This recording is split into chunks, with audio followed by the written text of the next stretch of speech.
If you're looking for a behind-the-scenes insight into music, you've come to the right place. Remember to subscribe to be notified of new content. Many have said that music has healing properties. Well, in 2020, we have faced a 1 in 100 year event with the COVID-19 pandemic, and music is one element that has helped carry us through. But this pandemic has changed our life in so many ways, especially so for Australian singer-songwriters who were once accustomed to performing their music in a live setting. Join me as I unearth what goes on behind the scenes during these COVID times across the Australian music scene. This is Behind the Music with Ellie D. Hi, I'm Tiarn Toni and I'm based in Melbourne, Victoria. Well, that is a hard question because I'm so fresh to the music scene. I feel like I'm still really exploring my sound. And I don't think that I'm necessarily creating anything that has a definitive style to it.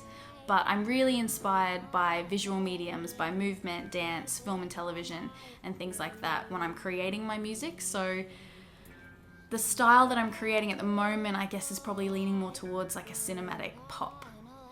So my journey to becoming a singer, songwriter, and producer is a little bit of a complex one. So I grew up in Bundaberg, Queensland, which is where I spent most of my formative years training to be a dancer and a dance teacher. And I even went on to complete a diploma, and I taught it for what feels like a lifetime up until recently, which is when I unfortunately sustained an injury that meant that I could no longer teach. So I had to take a step back from dance, and I kind of took a step back from the creative world in a way. And when I had that space, I realized that I didn't just miss movement, I really missed the music that came with movement. And music was such a big inspiration behind any of the movement that I created. I realized that I really needed it in my life again. So I grew up playing piano and doing the lovely AMEB examinations that we all love. So I decided to sit back down at the piano and give songwriting a go and have a play around with my vocals and composition and things like that. And I soon realized that I really wanted to dive a little bit deeper into the production side of things. So I enrolled in a course here in Melbourne, and I've been creating music ever since. I'm still in the expectations phase, to be honest, but I can say that when I first decided to pursue this, I had in my head this idea that in order to create really good music, I needed to have access to high quality, expensive equipment, and that I needed to be working with award-winning producers and musicians and artists. But the reality is that you can create such amazing things from home now. I mean, this Melbourne lockdown has taught me that all you need is a laptop, a microphone, and a MIDI controller, and you can create virtually anything.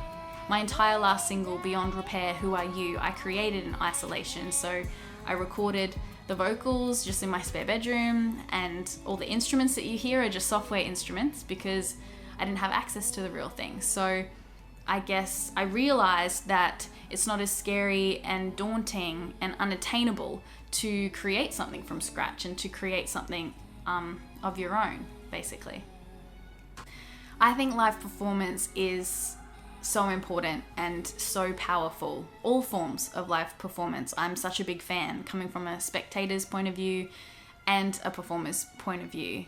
I think it's an incredible vehicle for inspiration and connection between humans, between each other. So even though the music that I'm creating at the moment, I feel is more suited towards visual mediums because that's where I gain all of my inspiration when I'm creating them. When I sing, I feel like I'm just sort of giving a little piece of my soul to whoever's listening. So I think that live performance is really special, and pursuing that is something that's so important to me. To be honest, I haven't done a lot of marketing. I only just recently released my debut single back in May and my latest single in July. So I don't have a huge following yet, but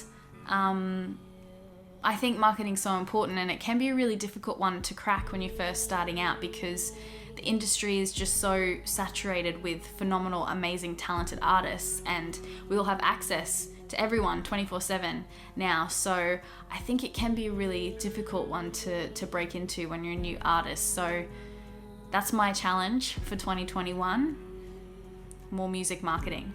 Definitely have to say, releasing my debut single back in May, I was quite nervous to release it. There was still quite a few people in my life that didn't know that I was pursuing music. So I was quite anxious to release it out into the world, but I got such an amazing positive response. So I would absolutely have to say that that is my highlight of 2020. I haven't had any involvement being played or interviewed on community radio as of yet, but it absolutely is something that I would love to be involved in.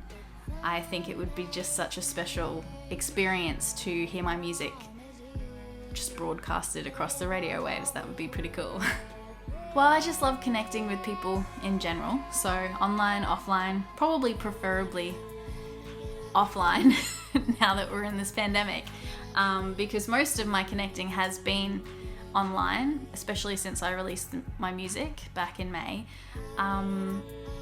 But yeah, I've just had some really amazing people reach out to me and tell me that the music that I've created has resonated with them and made them feel something, and that's just the best feeling. It means so much to me when people take the time to listen to something that you've created and then tell you how much it touched them. So I'm hoping to release my debut EP next year. So I'm spending quite a lot of time on that. That's where my focus has been. Songwriting, producing, and culling all of the songs, trying to figure out what to put on the EP. But a big focus of mine for next year is to create a live set. So I'm in the process of trying to integrate technology into my performance so that I can recreate the big cinematic moments that I have within my productions, because at the moment it's just me. I'm a one-woman show, so that's my challenge for 2021, to be able to recreate the productions that I'm making on the computer into a live performance.